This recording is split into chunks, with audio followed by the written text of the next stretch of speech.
the goat! The goat! Hi, hello, it's Neurodivergent Lily. You may know me from my plethora of videos on The Owl House, or Percy Jackson and the Olympians. Today, I will finally be watching Gravity Falls. But why is she holding a gun? From my brief time watching it, I don't think she should be trusted with a gun. This is definitely different than I remember. Gravity Falls, Season 1, Episode 1, Tourist Trapped. Summer break. So do you want cheese on that, hon? Sure, hi. A time for leisure. Oh, they're so recreation, young! And taking her easy. Unless you're me. My name is Dipper. You may be wondering what we're doing in a golf cart, fleeing from a creature of unimaginable horror. Rest assured, there's a perfectly logical explanation.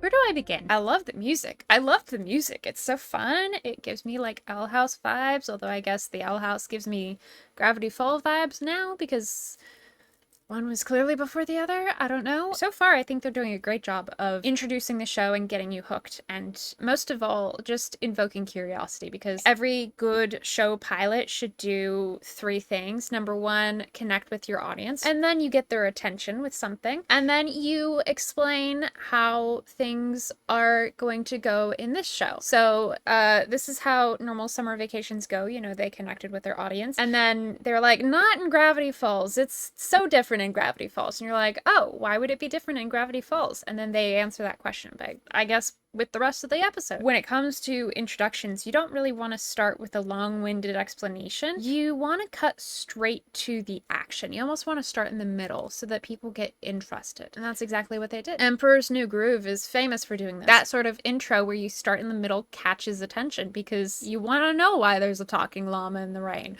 or why these 2 kids seemingly on a normal summer vacation are driving in a golf cart driving for their lives as a giant chases after them. I'm curious, if not a little fearful, for what Mabel's about to do.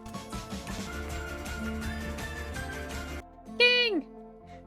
I know that's not, but it looks like him. Nice. Let's rewind. It all began when our parents decided we could use some fresh air. They shipped us up north to a sleepy town called Gravity Falls, Oregon, to stay at our great uncle's place in the woods. I love that description, sleepy town. That tells you everything you need to know about the outside perception of this town. And from what I remember about the show, it is going to immediately be proven wrong. It's not sleepy. Not sleepy at all. Well, it might be sleepy, in the sense that it's a pure nightmare. This attic is amazing. Check out all my splinters. And there's a goat on my bed. The goat! We have a goat! The goat. Yes, you can keep chewing on my sweater. I love sister Mabel. tended to look on the bright side. Ah! And then there was our great I love the Uncle sound Stan. effects. That guy. Our uncle had transformed his house into a tourist trap he called the Mystery Shack. And guess who had to work there? You guys. No touching the merchandise. Mabel, I know you're going through your whole boy crazy phase, but I think you're kind of overdoing it with the crazy part. Come on, Tipper. It's my big chance to have an epic summer romance. Yeah, but do you need to flirt with every guy you meet? My I love how they are both making fun of tropes, but also establishing their own trope. Like, oh my gosh, do you have to be so romantic? Says the grumpy one, and the sunshine is like, yes, I'm sunshine! In the same moment that they are just roasting tropes, they're also reinforcing another, and I think that's a really well done bit here. Oh my gosh, you like turtles? I Turtle. like turtles too. Me too! What is happening here? You should meet Zoe. I'll be surprised if the man of my dreams walked through that door right now. He's going to. Oh no. Not good. Ow. Oh, why? All right, look alive, people. I need someone to go hammer up these signs in the spooky part of the forest. Not it. Not it. Also not it. Nobody asked you, Zeus. I know, and I'm comfortable with that. I love What? Zeus. I need you to put up this sign. Uncle Stan, whenever I'm in those woods, I feel like I'm being watched. Look, kid, the whole monsters in the forest thing is just local legend. Nobody ever believes anything I say. Aww. So, a lot of times with shows, they will set up kind of like rules for the show. Like in the Owl House, the rule for Luce is that she doesn't fit in any box. She is always out of the box, whether in the human realm or in the demon realm. She never fit in at school, and when she runs off to the demon realm, she finds that she makes friends a lot more easily, but she also doesn't do magic like anybody else. Even in the place where she feels she fits in best, she's still not fitting in entirely. In here, I have a feeling that this is going to be a rule for Dipper. Nobody ever believes what I say. So I'm sensing like a Candace, Phineas, and Ferb sort of vibe here. Like, he's gonna be Candace, and the world is going to be Phineas and Ferb. Huh? That was a different sound. It's very metallic. Ooh. It's like a radio. You scared the goat! What the? The poor goat! Nice. It's shiny. Property of. It's hard to June believe it's been 18th. 6 years since I began studying the strange and wondrous secrets of Gravity Falls, Oregon. Floating eyeballs. Gnomes. What is all Cursed this? door. Cursed door. I'm sorry. Cursed door? We got vampire bats. Desmodus rotundus. Visible only at night. No retinal cord. Interesting. No response to contact. Spooky. Gnomes. Creature number 24. Danger unknown. There's a triangle and a circle. We got some stuff. Pointy hats. I do see a pointy hat. Weakness? Question mark? So the fact that this is so big, there's 2 pages dedicated to it, and my memory of this episode, we're definitely going to be talking about gnomes. Cursed door. Ooh. Portal door? We got an eye. Avoid this door on Main Street. Portal door! Portal door! Portal door! Knock knock. Who's there? The forces of evil. Star versus the forces of evil. There are a lot of references here. I don't know if they're intentional or not, but that's fun. And what's this like light green bit? Is that like radioactive dust or something? Remember, in Gravity Falls, there is no one you can trust. That's a really weird way to phrase that. Trust. Hello! What you reading? Some nerd thing? Yeah. It's nothing. Nothing. What? Are you actually not gonna show me? Let's go somewhere private. Let's go somewhere private, even though you were literally just moments ago reading it out loud. It's amazing. Uncle Stan said I was Beans. being paranoid, but according to this book, Gravity Falls has this secret dark side. Whoa! Shut up! And get this, after a certain Why is she so point, powerful? it just stopped.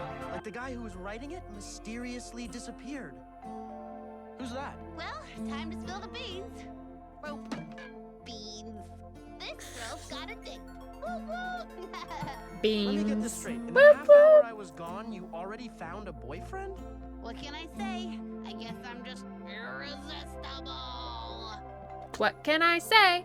I guess I'm just irresistible. I love it. I love it. I see why everybody loves Mabel.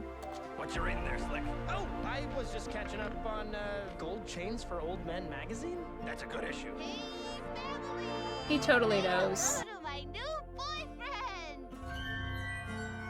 Sup? He's Hey, definitely a how's it vampire. So, what's your name?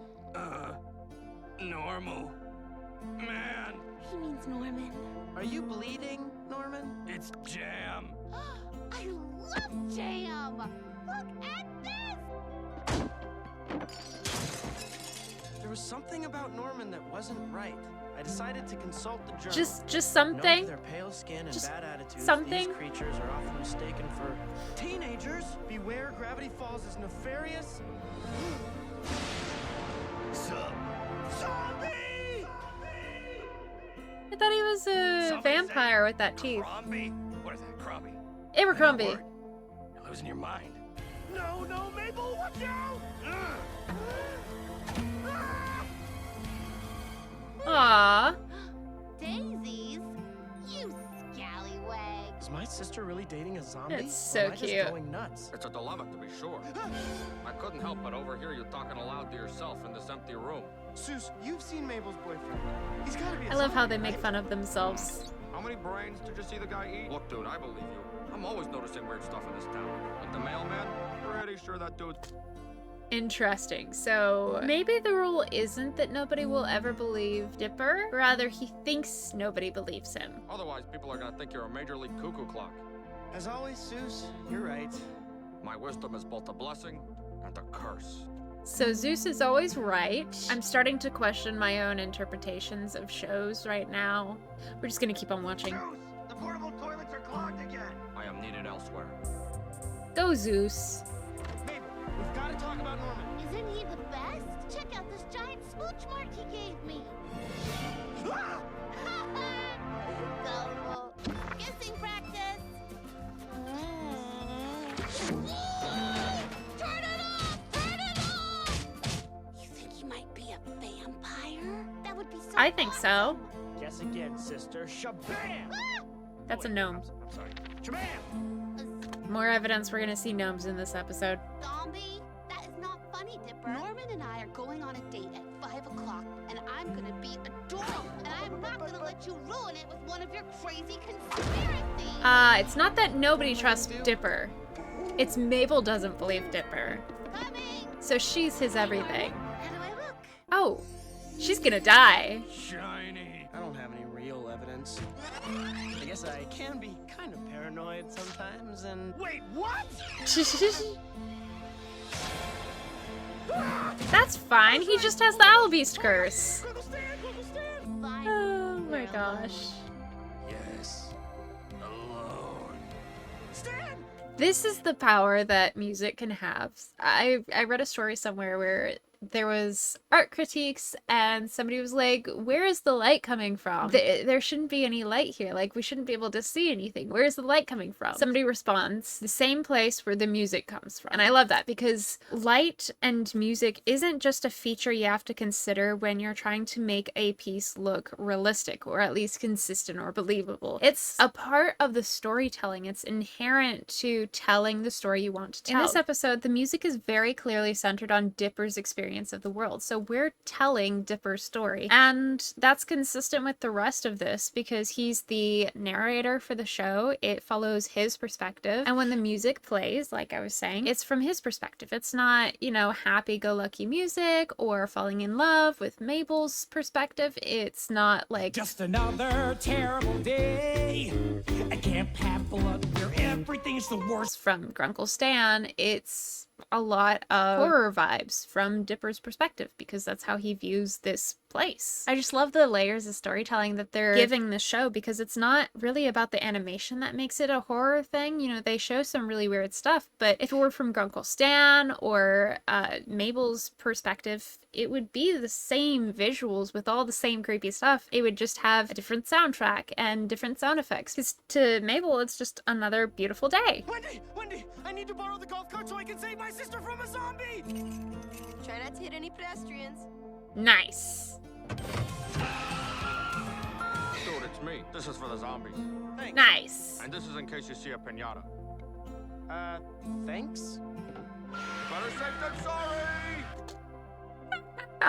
I love Zeus. He is this mythos unto himself. Like he knows everything, right? And so everything he does is just going to be conveniently helpful. You know, in the beginning scene of the show, we saw the golf cart and now that's coming into play here. Is it Chekhov's gun where something you introduce in the first act has to be explained away or used in the rest of the show? We satisfied that initial itch or urge with the golf cart and we have reasoning for the shovel. But now Zeus is just like, and here's a bat to hit the piñata in case you run into a piñata. Now Dipper and us are just like, wait, what? And so that reinstills that hook of like, okay, now we have a new thing that I don't know what it's for or why this is happening. Let's figure out why it's happening. And that is right in the middle of the episode. So that is a perfect place for a retention hook to come back in. Great writing. Mabel. Oh, Norman, you can tell me anything. Please be a vampire. Please be a vampire. Just don't freak out, okay? Just keep an open mind. Be cool. Is this weird? Is this too weird? We're gnomes. First off, get that one out of the way. I'm sorry, I always forget your name. Schmabulok. Schmabulok. Long story short, us gnomes have been looking for a new queen. Will you join us in holy matrimony? Matrimony. Blah. We understand. We'll never forget you, Mabel. Aww. Kidnapped you.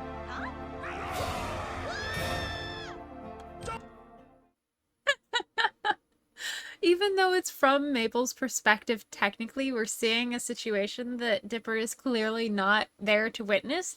It's still through Dipper's perspective because of all of the creepy music. If we didn't have Dipper's perspective, it would have just been like total blindside because like the gnomes were weird, but the situation was so chill. Without the music, it wouldn't have been as obvious, I think, to see this as a bad thing. Also, mwahaha, Chekhov's gnomes. What Okay. the heck is going on here? Dipper! Norman turned out to be a bunch of gnomes! Gnomes, little men of the Gravity Falls forest. Weaknesses unknown. Oh, come on! You guys are butt faces! Give her back right now or else. Do not trifle with the... Ah! Are you now? He's getting away with our queen! Assemble! Okay, there's a few I more. wouldn't worry about it. See their little legs? Suckers are tiny. How does this work? Dang. This is the same vibe as Bellow Scoop, but gnomes. I feel like if I were a biology teacher, I could explain how cells in our body work together really well to form like a whole unit of something, but these are gnomes, and I guess for this show there are just some elements you just go, okay. Get closer!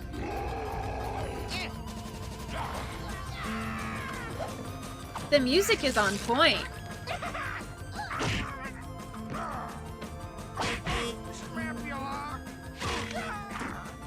Maybe lock like a Pokemon.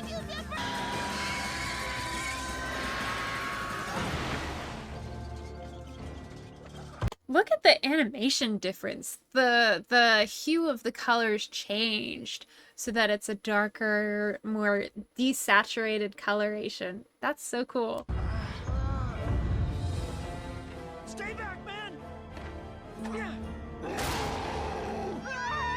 Trust me. What? Dipper, just this once. Trust me. Aww. Jeff, I'll marry you. You may now kiss the bride.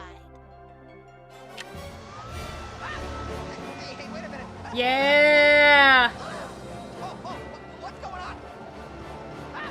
And this is for messing with my brother. Want to do the honors? On three. 1, 2, 3.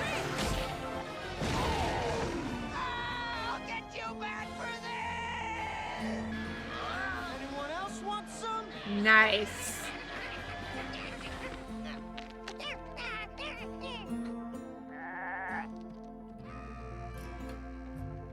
Hey, Dipper, I'm sorry for ignoring your advice. Aww. And so we have Dipper, who's never believed by anybody.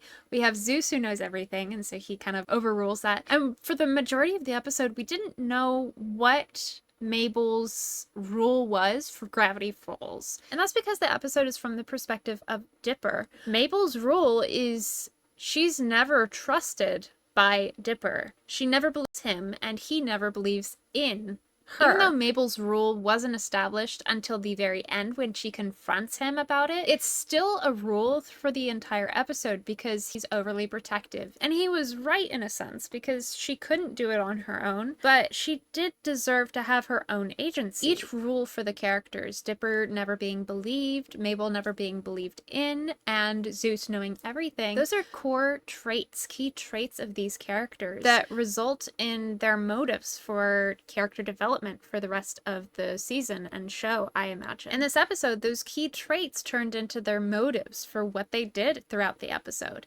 Dipper is never believed, so he wanted to find something that was irrefutably true that other people would realize, wow, you were right, I was wrong. For Mabel, she's never believed in, so she wanted to find that validation elsewhere in a boyfriend that would believe in her enough to be an equal. And she went and tried to find that and unfortunately failed. So I imagine that's going to be a recurring theme for her. Even Zeus knowing everything, it motivates him giving Dipper exactly what he needed at a very convenient time in the episode. All of these different things working together, their character traits, their motives, and the application of Chekhov's gun theory, the golf cart and the shovel and the gnome situation, all of those work together to create the skeleton or the structure of this episode. And they form a pattern that I think will be used for future episodes and throughout the season. Because while this episode set up specific rules for Dipper and Mabel and Zeus, it also set up rules for how the show as a whole works too. And that rule for this show is your expectations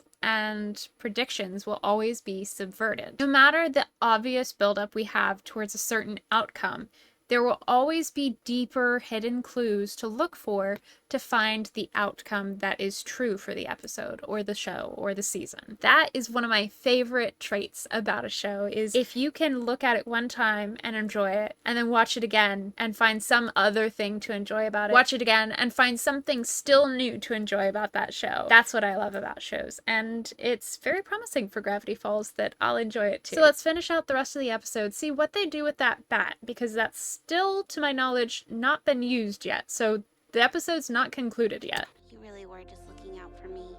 Oh, don't be like that. You saved our butts back there. Awkward sibling hug? Awkward sibling hug. Aww. Yeesh, you two get hit by a bus or something?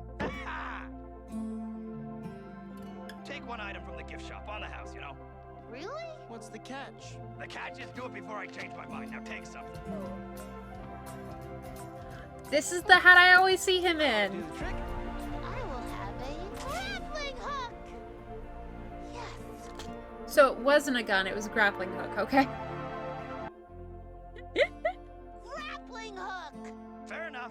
Yeah! I love grappling hooks too. I want one. This journal Wonder how told much me they there was are. no one in Gravity Falls I could trust. But when you battle 100 gnomes side by side with someone, you realize that they've probably always got your back. Our uncle told us there was nothing strange about this town, but who knows what other secrets are waiting to be unlocked. There we go.